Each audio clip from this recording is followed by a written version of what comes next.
Anindita Sinha. As I said, I head the corporate communication for L&T Metro Rail Hyderabad Limited.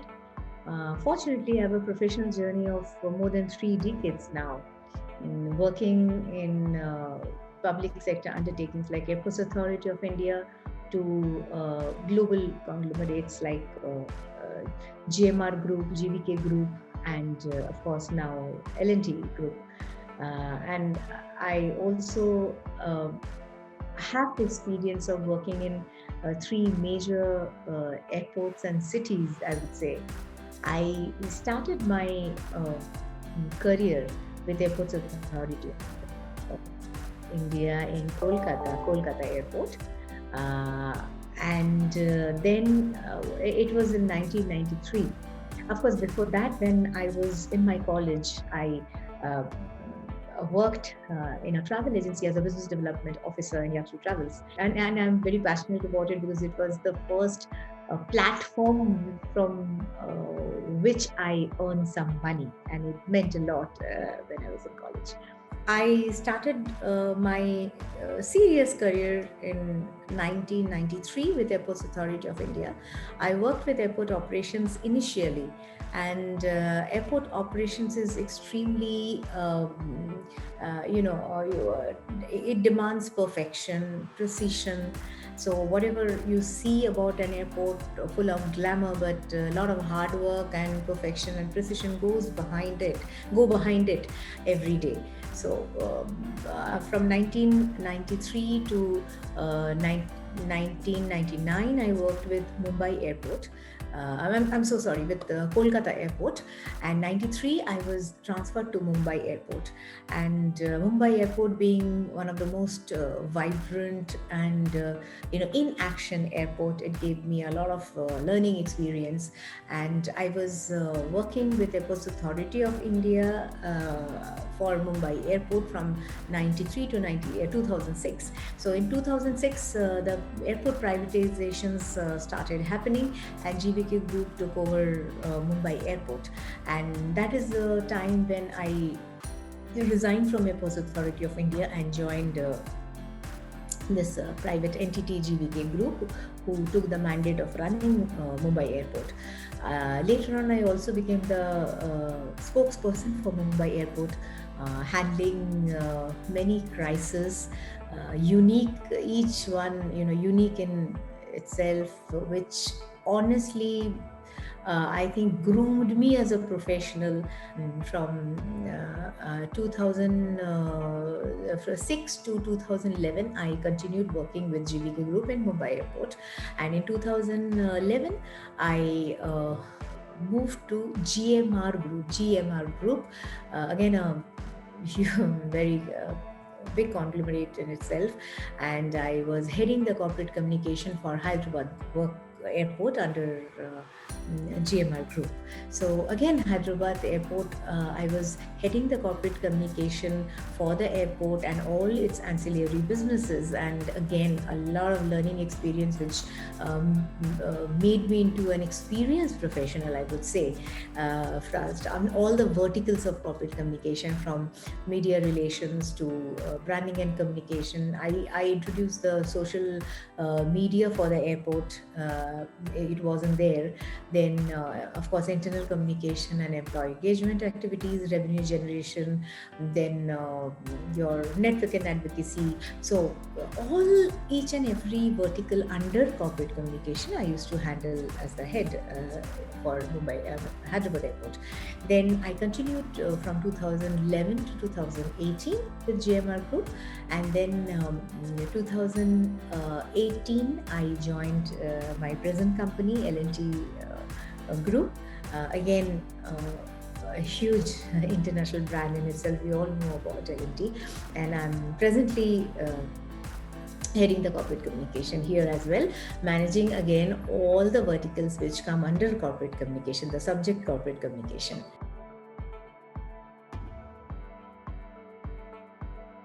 So operations is one subject where I started with, and then I moved to corporate communication. Now, fortunately, both the areas, are very unique in itself, of course, but then they are very vibrant and very new in nature for every work what we do in it under it. Now, operation very challenging. As I said, that you have to be extremely thorough, and there is a zero error expectation from every airport employee, because that itself is was a learning experience for me. The entire airport operations experience, to which groomed me as a very perfectionist, a professional with a perfectionist bent of mind. Another thing about operation was, you working at airport especially, was you need to interact with many stakeholders. So what happens is, when you interact with many stakeholders, you become an extrovert person, you become a go-getter, you develop the network and advocacy trait in you, and and also man management, because you become a people's person. It's a very public place, so you become a public person. So how to deal with internal stakeholders and external stakeholders, it teaches you in life. Corporate communication also now is a extremely energetic, vibrant, interesting subject, where if you have the bent of mind to be alert 24/7, learn something new, the hunger to do something new every second day, the zeal to be a go-getter, and the zeal to learn something, and be at be there in the business, or in your profession, or in your social life also, it is the right profession for you. Even if you're doing, even if suppose you're a media relation person, you need to draft a press release. Suppose hypothetically that is only your profession, I mean only your job description, your JD in an office, that you will only draft press release. Even there is a newness, because the subject differs. So everything what you do in corporate communication about an event, all the events are different from each other. All the press releases are different from each other. What are the content which goes for social media different from each other. The employee engagement, internal communication, strategy which you develop is different from each other. Crisis communication, one of the most important thing in corporate communication, has a different way of handling altogether, and it's extremely challenging. If anything goes wrong, it can completely tarnish the image of that organization. So and if it is handled properly, you can sustain the good image of the organization. So corporate communication is again a very vibrant and dynamic field altogether. Another thing is network and advocacy. Because of the network and advocacy, what you tend to learn, because you need to regularly be in touch with your internal and external stakeholders. So you learn how to socially network and have the right connect, the right kind of people whom you need to connect to. In today's date, other than my profession also, I am associated with many industry bodies.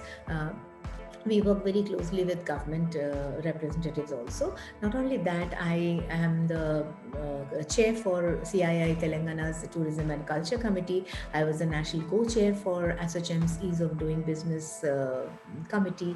Then I'm the co-chair for Federation of Chamber and Commerce and Industries of Telangana's Infra Committee. Of course, IW and many other forums I'm related to. And what I'm just wanting to tell the audience is that this sort of work develops and grooms yourself not only as a professional but an individual also, because it is both are interlinked. It supplements and complements each other. Develop a well-groomed individual and a well-groomed professional, because so these are all the learning experience which I had in my life over the last 30 plus years.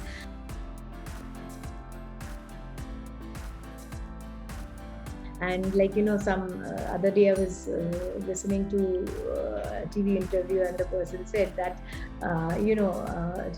this should be again 2020. We should not even think of 2021 and forgetting as if it as a very bad dream. Each and every sector impacted due to this pandemic. The economy of the country, why country, the world went for a toss. It is indeed a time where our humane self should come forward. Our, it's a trying time, I would say, for all of us. No one can say that it has been very good. Few things what we have learned is resilience. Of course, we need to work on that. We need to learn that, and we need to really see how best it can be mastered. Then one good thing is that all were irrespective of your political belief, your cultural belief, your religious belief, all agreed to certain things in life. How to be hygienic, how to be conscious, how to be patient. So this collective effervescence, which we call, really helped in some way for everyone, every administration, every government to fight towards this pandemic. Another thing which we learned from this lockdown and pandemic is self-sufficiency. Of course, we understood the importance of our domestic household people, and also employees to that matter of any organization. We have learned this, that how important they are, but we have learned self-sufficiency also. So another thing what we have seen, the trend is that people, they were like phoenix, rising up from the ashes and learn to move on. See, no point in brooding over what has happened. So people, it's very encouraging to see people that they just trying to get up on their knees and to move on in the best way possible. Technological advancement, yes, it really is working wonders. Then I think we will take some more time, definitely. It was very unexpected, unprecedented, so it will take some more time for every industry to recover or recuperate, if I can say. And the trend towards business, I can see is very, a lot of innovation happening. How to get over the crisis and optimizing of resources, because we have seen that all the businesses have done so bad because they were completely, it was a shut shop situation. So they have had to, maybe some companies lay off people or go short in staff. It was really a very it was a nightmarish situation. But then what we are learning is the trend, what we are seeing is how to optimize the resource, how to innovate different revenue generation sources. These all happened maybe earlier also, but now with greater focus. I mean, government, or honestly, government is also in a very bad financial state, economic state. But even within that, the government, we have seen the trend, how they are introducing different, initiatives, this Atmanirbhar Bharat, to be independent of, being an independent individual and professional. People have start learning. So the trend is, I would say, towards the positives.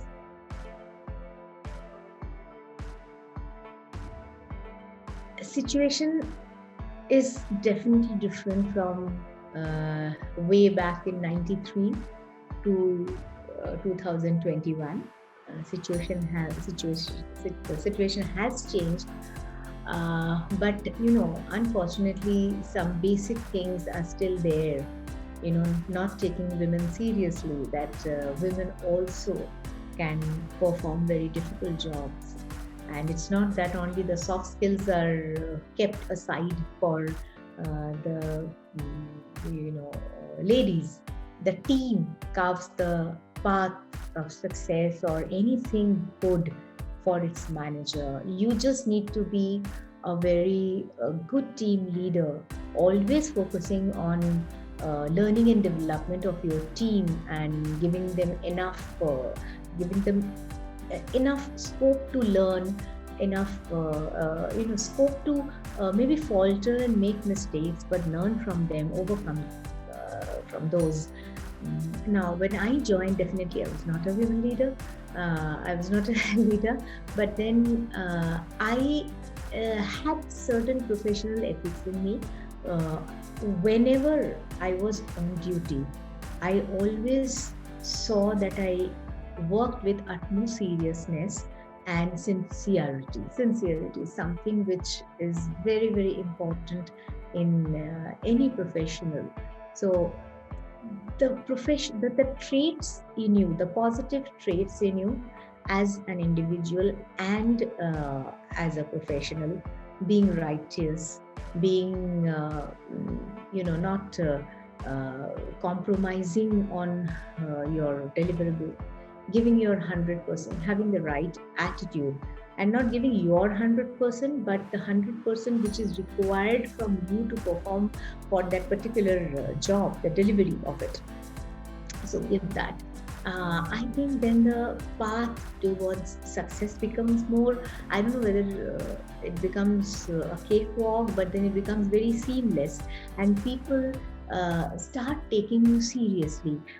For any professional, what happens is, if you build your brand, if you build your credibility, if you, as a professional, so you are taken seriously. Now, whether it's a government job or a startup or a private sector job, really doesn't matter. Your part of it should be presented in the best possible way. So be a brand to create a brand. I always say nowadays women are being considered as professionals more seriously. We are. It's said that we break the glass ceiling. So all those terms, terminologies, those phrases, idioms, all are there. But certain things have not still changed. Is that you still need to fight in this. It's still a male-dominated world for sure. One thing where I always believed and I always tell is, and people go wrong, is they always try to fight for priority. I say fight for equality. Another very important thing which I always believed and I practiced and I share with people, my personal belief is, when you are in a profession, whichever profession you are in, please consider yourself to be a professional. The moment you try to get something out because of you being a lady, you are going wrong there. You first develop yourself into a thorough professional, a very able professional, the perfect professional, and with all the attributes and traits which I mentioned. So if you are maintaining yourself as a professional, irrespective of your gender, you yourself is very inclusive, irrespective of gender, caste, community, any bias, then I think that it is not as difficult as it is, difficult to survive as they say it is. And I strongly feel that if you build your own space, create your own personal space in your profession, people do look up to you, and you really don't need to smash or break that glass ceiling, but others would come forward and with due respect, they will help, they will facilitate in sliding that glass ceiling for you. You don't have to break, really.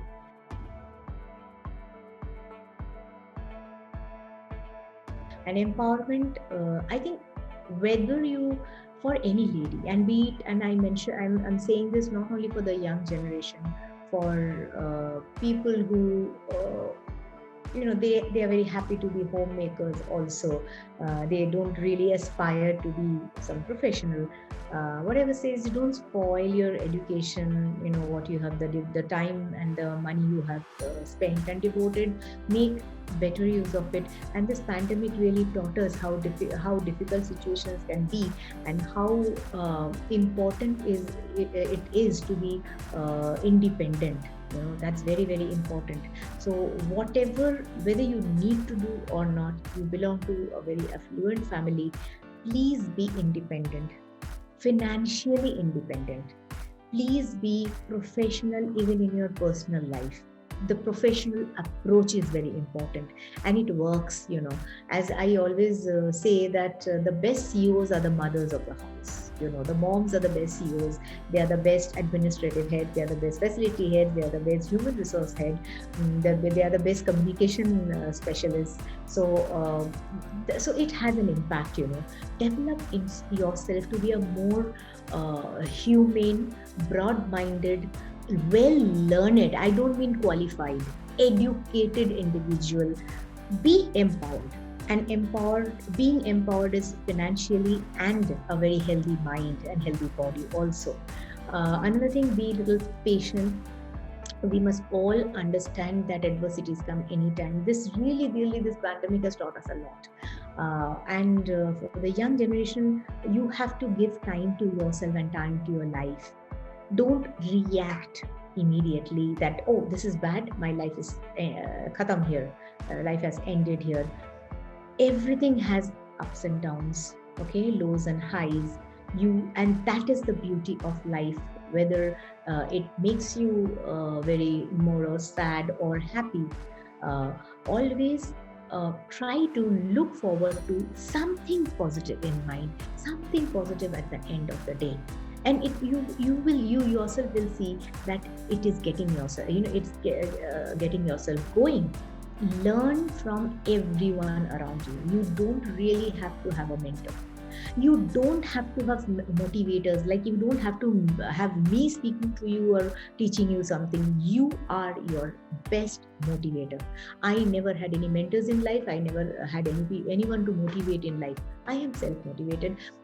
Self-motivation is the best thing to be happy and at peace with. Knowing your rights, and that again, proper education can give you, not qualification.